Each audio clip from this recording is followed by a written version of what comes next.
हमारी जो महान विभूतियाँ जिनको अभी हमने दीप प्रज्वलन किया, माल्यार्पण किया,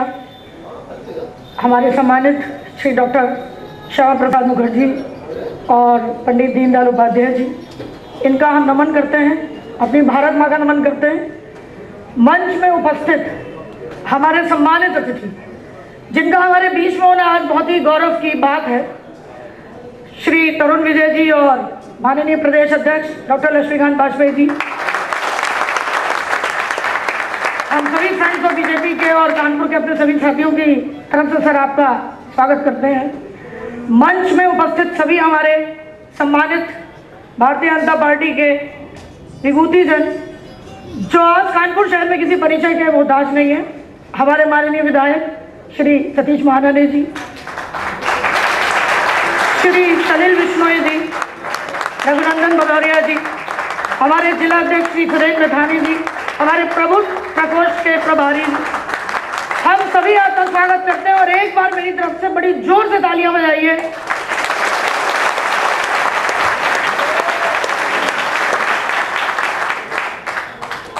हम अपने सभी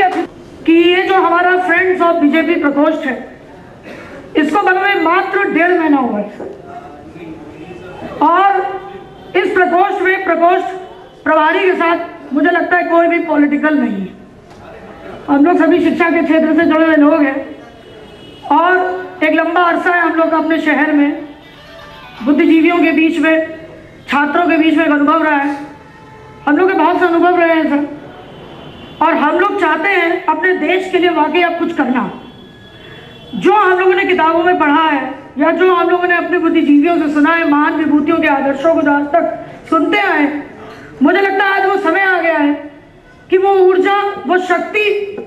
हम लोग जितने भी युवा हैं, माफ कीजिएगा मेरे हिसाब से युवा वो हर कोई है जिसमें ऊर्जा है, काम करने की शक्ति है और परिवर्तन का एक नया जोश और एक नई भावना है। तो हम सभी कहीं ना कहीं महसूस, तो ये फ्रेंड्स ऑफ बीजेपी प्रकोष्ठ जब बनाया गया तो मुझसे कई लोगों ने पूछा कि तुम्हारा क्षेत्र तो शिक्षा का है, राजनीति में कैसे? और राजनीति की कोई विचारधारा नहीं होती है, राजनीति का कोई चरित्र नहीं होता है, या राजनीति पढ़े लिखे लोगों के लिए नहीं होती है। तो भाइयों बहनों, मेरा हमेशा एक जवाब था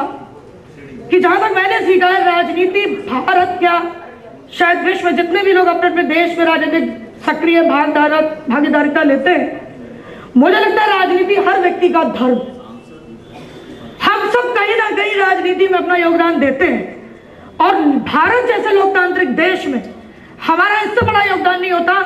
कि सरकार हमारे ही मत से बनती है और सरकार हमारे मत ना देने से ही गिरती है।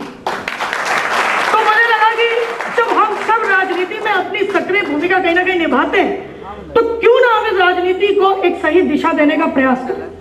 बहुत से मुद्दे जो हमारे अधूरे रह जाते हैं, बहुत से मुद्दे जिसमें हमारे प्रश्न अधूरे रह जाते हैं,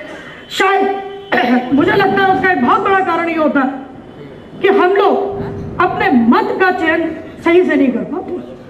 हम ये नहीं तय कर पाते हैं कि हमें अपने देश के भविष्य निर्माण को देखते हुए अपने असली मत का और सही दिशा शामिल है। मैं आप लोगों की जानकारी के लिए बता दूं कि ज्यादातर जो लोग यहाँ पर हैं वो नॉन पॉलिटिकल हैं और कई IIT से हैं सर, या किसी डिग्री कॉलेज से हैं, या जो अपने कैरियर के लिए प्रयासरत हैं।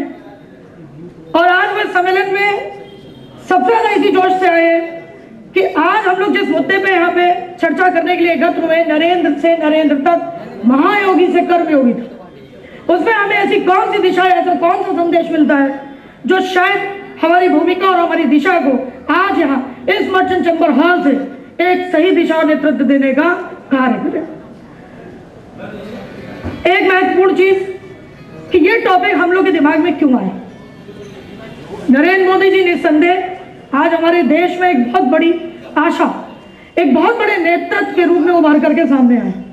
और हर युवा उनकी तरफ एक बहुत बड़ी आशा से देख रहा है।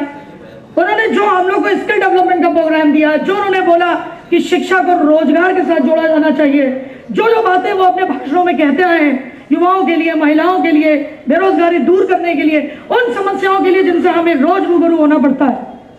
शायद उनके उन वक्तव्यों ने हमारे अंदर एक नई सोच और एक नई आशा को तेजी से जगा दिया। और हम सब कहीं ना कहीं कुछ एक नया विजन, उनका एक नया मिशन देखना चाहते हैं, सुनना चाहते हैं। तक का क्या अभिप्राय है? तो मुझे विषय प्रवर्तन के लिए आमंत्रित किया गया है और अपने विषय की भूमिका, इसका प्रयोजन क्या सोच के हमने रखा, मुझे लगता है इससे ज़्यादा मुझे यहाँ बताने की जरूरत नहीं है, क्योंकि मुझे लगता है इस विषय पर एक बहुत ही विहंगम दृष्टिकोण या एक बहुत ही दूर तक के अच्छे दृष्टिकोण और एक आप लोग सोच भी नहीं सकते, कल्पना नहीं कर सकते, उन विचारों को देने के लिए आपके समक्ष